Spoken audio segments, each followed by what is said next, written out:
మనుషుల ముసుగులో ఉన్న రాజకీయ భూరాబందులను శిక్షించేది ఎప్పుడు? అసలైన భూ బాధితులకు న్యాయం జరిగేది ఎన్నడు?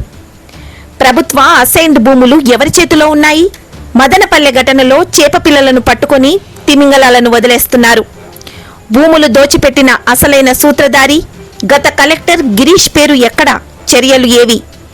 రాజకీయ అండతో జిల్లా వ్యాప్తంగా వేల ఎకరాల భూములు కబ్జాలకు గురైనాయి. రెడ్ బుక్ లో పేజీలు ఉన్నాయా, చిరిగిపోయాయా? ఈ నెల 20న విజయవాడలో రాష్ట్ర వ్యాప్తంగా రెవెన్యూ భూ బాధితుల సదస్సు.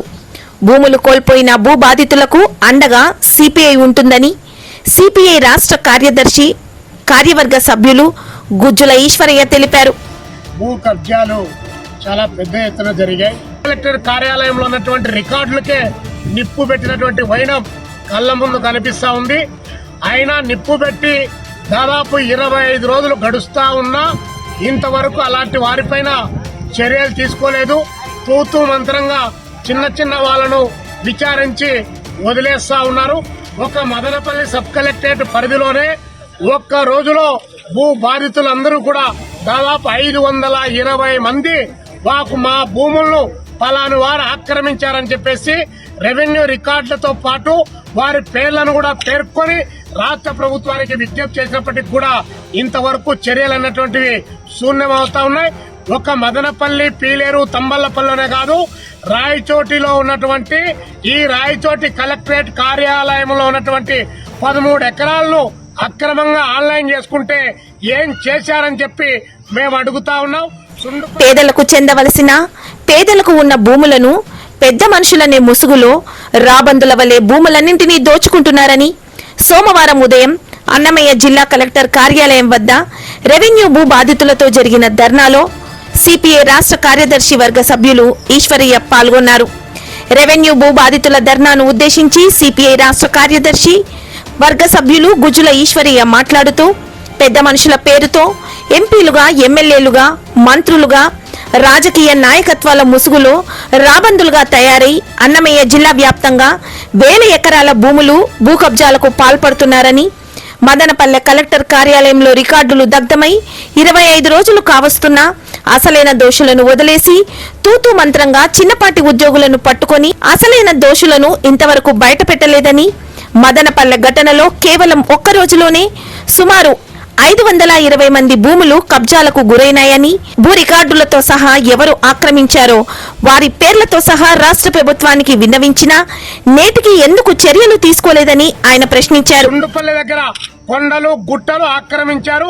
అదేవిధంగా రాజంపేట, అదేవిధంగా నందలూరు, పెనగలూరు మండలాల్లో దాదాపు 150 ఎకరాలు గతంలో ప్రజాప్రతినిధులుగా ఉన్నట్టు వాళ్ళు ఎంఆర్ఓలను మేనేజ్ చేసి వారి బినామీల పేరుతో వారు ఈరోజు ఆన్లైన్ చేయించుకున్నటువంటి పరిస్థితి కళ్ల ముందుంది.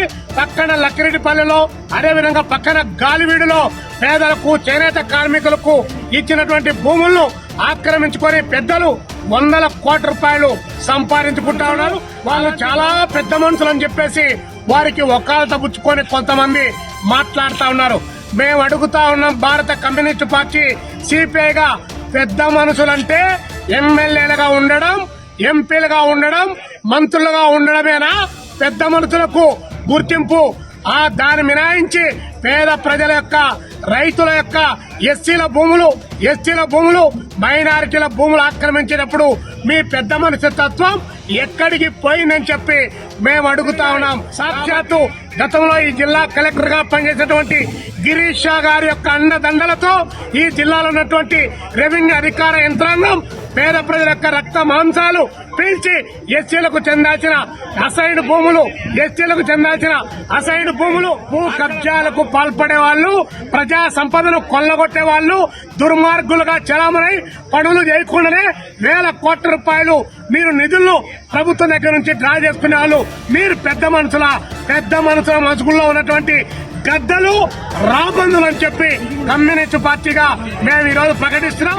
అదే విధంగా రాష్ట్ర వ్యాప్తంగా 26 జిల్లాల్లో ఈ భూ బాధితులు ఎవరైతే ఉన్నారో అలాంటి వారితో రేపు 20 తారీఖు విజయవాడలో అఖిలపక్ష పార్టీల మీటింగు ఏర్పాటు చేసి పెద్ద సదస్సును ఏర్పాటు చేసి ఈ రాష్ట్ర ముఖ్యమంత్రి గారికి రాయబారాన్ని కూడా సిపిఐ నేతృత్వంలో నడిపి పేద ప్రజల యొక్క హక్కులు, రైతాంగం యొక్క హక్కులు, భూములు కోల్పోయినటువంటి వారి యొక్క హక్కులు కాపాడడానికి కమ్యూనిస్టు పార్టీ ప్రయత్నం చేస్తుందని చెప్పి ఈ సందర్భంగా పోలీసులు వారికి కూడా విజ్ఞప్తి చేస్తున్నాం. నాడు భూ కబ్జాదారులకు మీరే అండ. ఈ రోజు భూ కబ్జాలకు వ్యతిరేకంగా పోరాటం చేస్తే నివారించడానికి మీరే అండగా నిలబడుతున్నారు తప్ప అలాంటి వారి పైన ఒక్క చర్యలు కూడా తీసుకోవడంలో అటు పోలీస్ యంత్రాంగం, ఇటు రెవెన్యూ యంత్రాంగం రెండు కూడా కుమ్మక్కయ్యాయి.